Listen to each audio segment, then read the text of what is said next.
الحمدللہ رب العالمین والعاقبۃ للمتقین والصلاۃ والسلام علی سید الانبیاء والمرسلین والحمدللہ رب العالمین۔ قال اللہ تبارک و تعالی فی القرآن المجید والفرقان الحمید ود کثیر من اہل الکتاب لو یردونکم من بعد ایمانکم کفارا حسدا من عند انفسهم من بعد ما تبین لهم الحق فاعفوا واصفحوا حتى یأتی اللہ بامرہ ان اللہ علی کل شیء قدیر واقیموا الصلاۃ وآتوا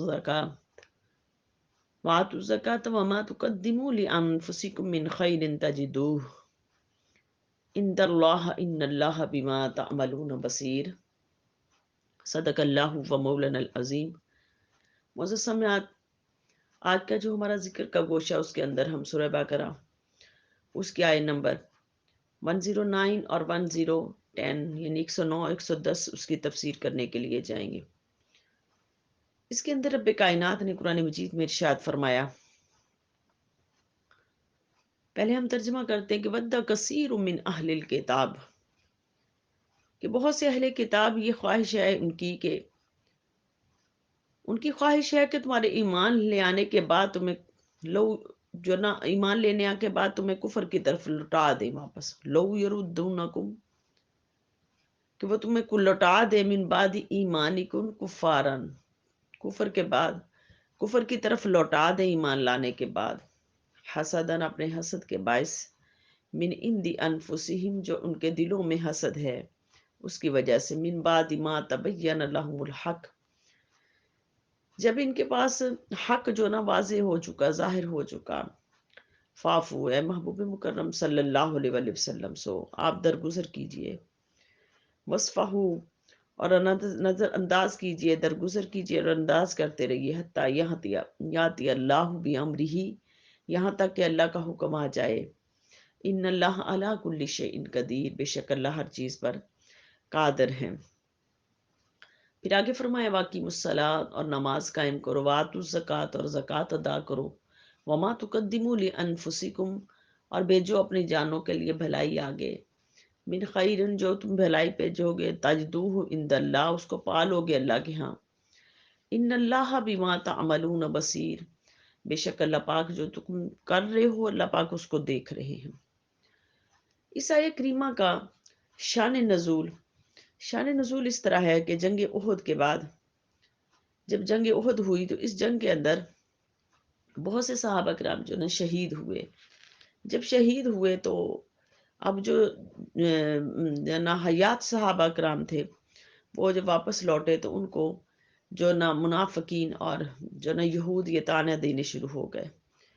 ان میں فخاذ ابن عازرہ جو نا یہودی اور زید بن قیس اور بہت سارے جو نا یہود بھی تھے ان کے اندر، انہوں نے حضرت حذیفہ بن یمان اور عمار ابن یاسر ان کو گھیر لیا اور گھیر کے ان کو کہنے لگے کہ اگر ہمارے ساتھ ہوتے تو آج مارے تو نہ جاتے۔ اس طرح اپنے جو نا چاہنے والوں کو بھی جو نا ان کو موت کے گھاٹ نہ اتار آتے، تو آج جو ہماری طرف اب ان کو دین سے ہٹانا چاہا تو اس وقت انہوں نے جو نا حذیفہ بن یمان تھے انہوں نے کہا، کہنے لگے کہ بتاؤ تو صحیح نا، حذیفہ بن یمان کو کہا اور عمار بن یاسر کو کہا، اور جب عمار بن یاسر کو کہا تو انہوں نے کہا بتاؤ کہ تمہارے دین کے اندر بدشکنی، دین کے ساتھ جو نا بدشکنی یہ کیسی ہے؟ تو وہ کہنے لگے، یہود کہنے لگے یہ بہت بڑا گناہ ہے۔ تو کہنے لگے یہ پھر میں کیسے کر سکتا ہوں جب کہ میں نے حضور کے ساتھ عہد کیا ہے، عہد کیا میں کیسے کر سکتا ہوں؟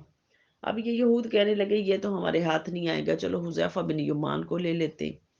حذیفہ بن یمان کو لیا تو انہوں نے اس وقت جو نہ جواب دیا، اور بڑا ہی خوبصورت انہوں نے سب جواب دیا۔ انہوں نے کہا کہ میں بھی حضور صلی اللہ علیہ وسلم کی اتباع کا نا عہد لے چکا ہوں، اور وہ کس طرح لے چکا ہوں؟ کہنے لگے ردیت باللہ، میں راضی ہو گیا اللہ کے رب ہونے پر، وبل اسلام دینا، اور دین اسلام کے دین ہونے پر، والکعبۃ قبلہ، اور کعبہ کے قبلہ ہونے پر، اور آگے فرمایا کہ والقرآن اماما، اور قرآن کے امام ہونے پر، والمؤمنون اخوانا، اور مسلمانوں کا آپس میں بھائی بھائی ہونے پر۔ تو انہوں نے جب یہ واقع سنا، ان سے مسلمانوں کی زبان سے یہ بات سنی، تو اب ان کو یقین ہو گیا اور کہنے لگے کہ یہ کبھی بھی لوٹ کر واپس نہیں آئیں گے، یہ کبھی بھی لوٹ کر واپس نہیں آئیں گے۔ جب یہ بات حضور نبی علیہ الصلوۃ والسلام کی بارگاہ میں پہنچی، تو آقا علیہ الصلوۃ والسلام خوش ہوئے اور فرمایا کہ سبتم الخیر وافلحتما، کہ تم دونوں نے خیر کی بات کو اور جو نا پا لیا اور فلاح کو پا لیا۔ تو سرکار دو عالم صلی اللہ علیہ وآلہ وسلم کی بارگاہ میں اب یہ جو نا صحابی، انہوں نے حضور علیہ الصلوۃ والسلام کی رضا خوشنودی کو پا لیا۔ تو اللہ رب العالمین اس کی تعریف ان آیات کے اندر کی، اور پھر آگے فرمایا کہ یہ تو مسلمانوں کو ود کثیر من اہل الکتاب لو یردونکم، یہاں فرمایا کہ بہت سارے جو اہل کتاب یہ تو چاہتے ہیں کہ اپنے حسد کے باعث آپ کو کفر، جو آپ اس نے اسلام قبول کر لیا ہے، اسلام سے کفر کی طرف لوٹا دیں واپس آپ کو۔ تو یہ ایک حسد تھا ان کے اندر، منافقین کے اندر۔ منافقین تو وہ تھے ظاہری طور پہ انہوں نے اسلام قبول کیا ہوا تھا، لیکن اندر وہی کفر بھرا ہوا تھا۔ تو اللہ رب العالمین نے ان کو جو نا منافق کہا۔ تو مشرکین کے لیے اللہ رب العالمین نے ان کو واضح ہی پر فرما دیا، اور یہود کے لیے بھی اللہ پاک نے واضح فرما دیا کہ حسد کے باعث آپ کو ایمان سے واپس لوٹانا چاہتے ہیں۔ اب حسد کی تفسیر کرتے ہوئے اس کے اندر کہ حسد اتنی بڑی بیماری ہے کہ میرے حضور نے ارشاد فرمایا کہ یہ جو حسد ایسا ہے، اتنا بری بیماری ہے یہ حسد، لکڑیوں کو اس طرح جو نا نیکیوں کو اس طرح کھا جاتی جیسے لکڑیاں آگ کو کھا جاتی ہیں۔ بہت ساری احادیث ہیں حسد کے متعلق کہ یہ اس طرح کھا جاتی ہے حسد۔ اس حدیث کے راوی حضرت ابو ہریرہ رضی اللہ تعالیٰ عنہ۔ تو حضرت ابو ہریرہ رضی اللہ تعالیٰ عنہ فرماتے ہیں کہ جو نبی کریم صلی اللہ علیہ وسلم نے فرمایا کہ کسی بندے کے دل میں ایمان اور حسد ایک ہی وقت جمع نہیں ہو سکتے، نہیں جمع ہو سکتے۔ اور ایک اور حدیث پاک میں ارشاد فرمایا کہ حضرت دمرہ بن ثعلبہ رضی اللہ عنہ بیان کرتے ہیں کہ رسول کریم صلی اللہ علیہ وسلم نے فرمایا کہ جب تک لوگ حسد نہیں کریں گے خیریت میں رہیں گے۔ یعنی حسد کیا ہے؟ حسد در حقیقت اپنی ہی جو ترقی ہے اس سے رک جانے کا نام حسد ہے، کہ انسان کی اپنی ترقی رک جاتی ہے حسد کرنے والا۔ اب یہ حسد کرنے والا کیسے حسد کرتا ہے؟ کیسے حسد کرتا ہے؟ وہ حسد کر کے اپنی ہی ترقی کو روک لیتا ہے۔ تفسیر عزیزی میں ہے کہ جو نا حسد کرنے والا، جو اس کے جو اوپر نا 6 قسم کے جو نا دوزخ کے عذاب آتے، 6 قسم کے دوزخ کے عذاب آتے۔ ایک یہ کہ امیر لوگ ظلم کی وجہ سے جو نا جو حسد کرتے ہیں، جو حسد جو نا، یہ حسد کرنا اتنا برا ہے کہ وہ اس کو جہنم کے اندر لے کے جائے گا۔ تو امیر لوگ ظلم کی وجہ سے جو نا حسد کرنے کی وجہ سے، جب کسی کے اوپر امیر ظلم کرتا ہے تو وہ حسد کی وجہ سے کرتا ہے، تو آپ فرماتے کہ وہ حسد کی وجہ سے جہنم کے اندر جائے گا۔ اور اہل عرب تعصب اور حمیت کے سبب یہ نا دوزخ میں جائیں گے۔ آپ اس کے اندر جو نا 6 لوگوں کی جو خصوصیت بیان فرما رہے کہ وہ کس وجہ سے جہنم کے اندر جائیں گے۔ آگے گاؤں والے تکبر اور غرور کی وجہ سے، کہ آپ نے کبھی دیکھا کہ ان کے پاس جائیدادیں ہوتی ہیں، مال و دولت ہوتا ہے، اور اس غرور اور تکبر کی وجہ سے، یہ خالی گاؤں والے نہیں، جن کے پاس بھی مال و دولت ہوتا ہے، وہ غرور اور تکبر کی وجہ سے جہنم میں جائیں گے۔ آگے فرمایا بے پیاری خیانت کرنے والے، یعنی کہ تاجر لوگ، یہ خیانت کرنے کی وجہ سے، کہ مال جو کمایا اس کے اندر خیانت کی، اس خیانت کی وجہ سے جہنم میں جائیں گے۔ اور جنگی لوگ جہالت کی وجہ سے، کہ انہوں نے اپنی جہالت کی وجہ سے، کہ جو ان کو علم نہیں ملا اور وہ جنگوں کے اندر ہی رہے، اور اپنی جہالت کی وجہ سے وہ جہنم میں جائیں گے۔ اور عام لوگ حسد کی وجہ سے جو نہ جہنم میں جائیں گے۔ تو اب ذرا دیکھیں کہ یہ 6 لوگ یہ کس وجہ سے جہنم کے اندر گئے؟ اپنی عام آئلی زندگی کے اندر، کہ جنہوں نے جیسی جیسی زندگی پائی اس زندگی کے اندر آ کے وہ جہنم کا ایندھن بنے۔ موسیٰ علیہ الصلوۃ والسلام نے کسی ایک شخص کو عرش کے سائے کے نیچے دیکھا، اور دیکھ کے رب کائنات سے التجا کی کہ مولا یہ اس کا کیا عمل تھا کہ جس کی وجہ سے آج اس کو آپ کے عرش کے سائے کے نیچے جگہ ملی. تو رب کائنات نے ارشاد فرمایا کہ اس کی 3 خصوصیات تھی جس کی وجہ سے اس کو میں نے اپنے عرش کے سائے کے نیچے جو جگہ دی ہے. یہ 3 عمل اس کے اندر بہت زیادہ پیوست تھے اس کی طبیعت کے اندر. اور وہ 3 عمل کیا تھے کہ یہ حسد نہیں کرتا تھا کسی کے ساتھ، اور دوسرا یہ کہ اپنے ماں باپ کا فرما بردار تھا، اور تیسرا یہ چغل خوری نہیں کرتا تھا. اب یہ دیکھیں کہ 3 عمل ایسے ہیں، یہ 3 اعمال کے جس کی وجہ سے انسان اللہ رب العالمین کے حضور، اللہ کے عرش کے سائے کے نیچے ہوگا. ایک تو حسد نہ کرنا، دوسرا والدین کی خدمت، اور تیسرا چغل خوری سے بچنا.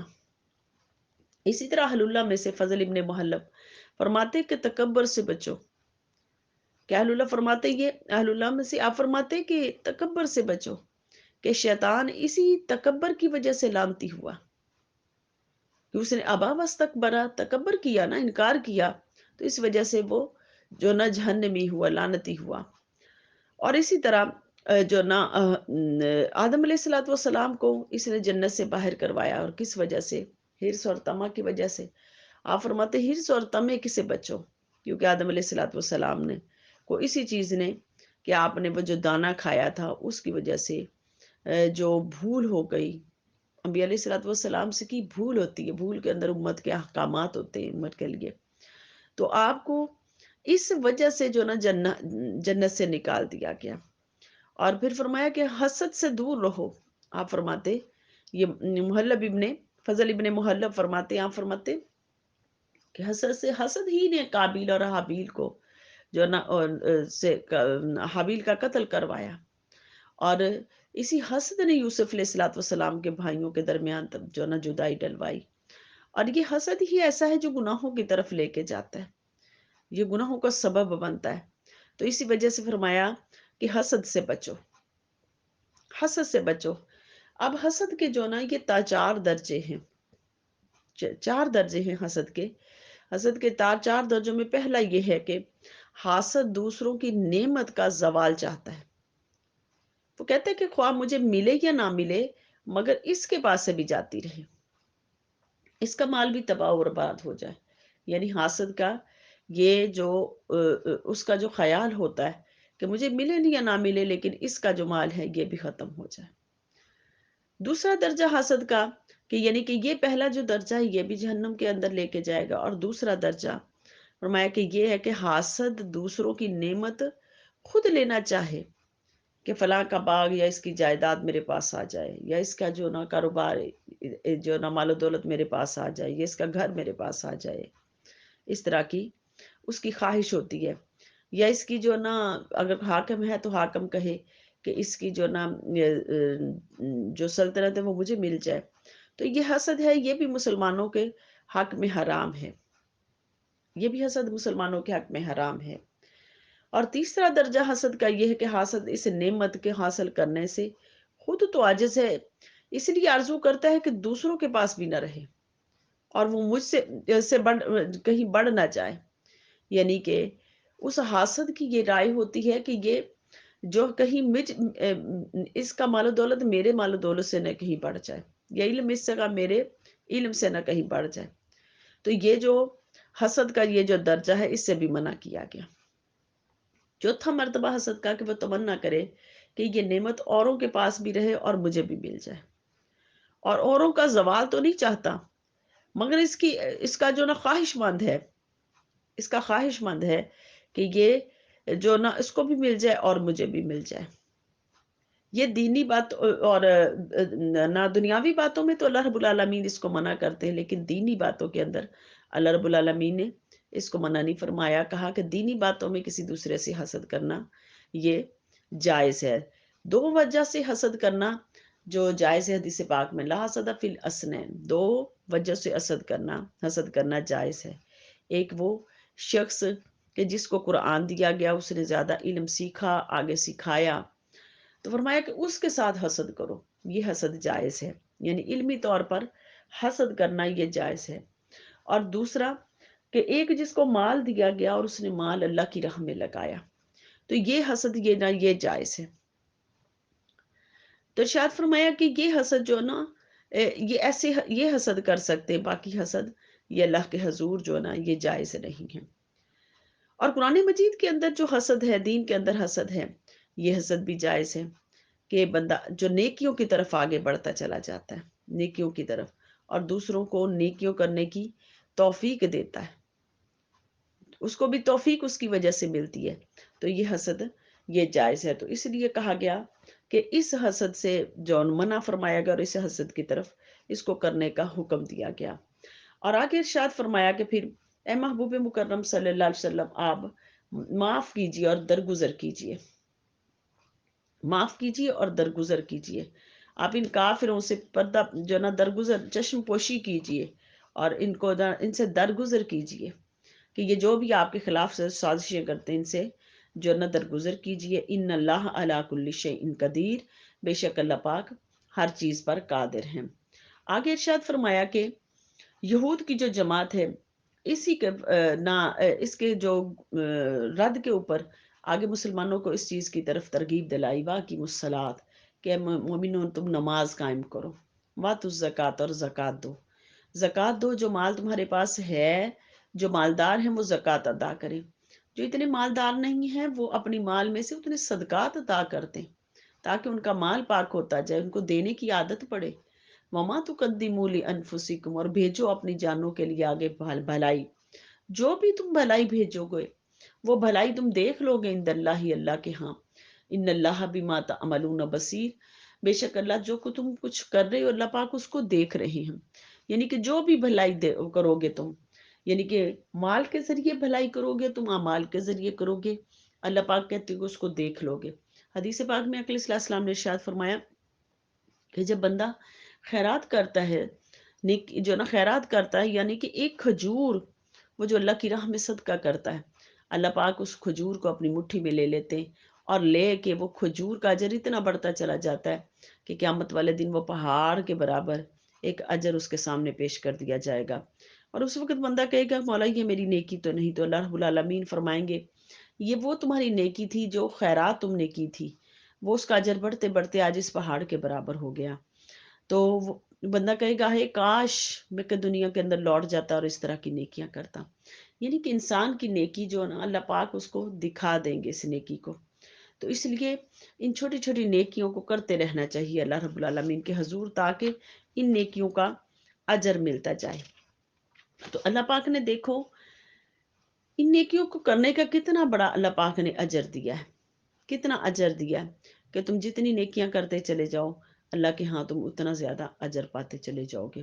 تو اللہ رب العالمین کی بارگاہ اقدس میں میری التجا ہے کہ اللہ اس قرآن حدیث کا معرفت نور ہمیں عطا فرما، اور اس کے فیض و برکات ہماری زندگیوں میں، ہماری نسلوں کی زندگیوں میں اور کل امت کی زندگیوں میں اللہ کریم شامل حال فرما، اور اللہ یہ اس نوکری کو ہماری کو اپنی بارگاہ اقدس میں قبول فرما۔ وما علینا الا البلاغ، صدق اللہ و مولانا العظیم۔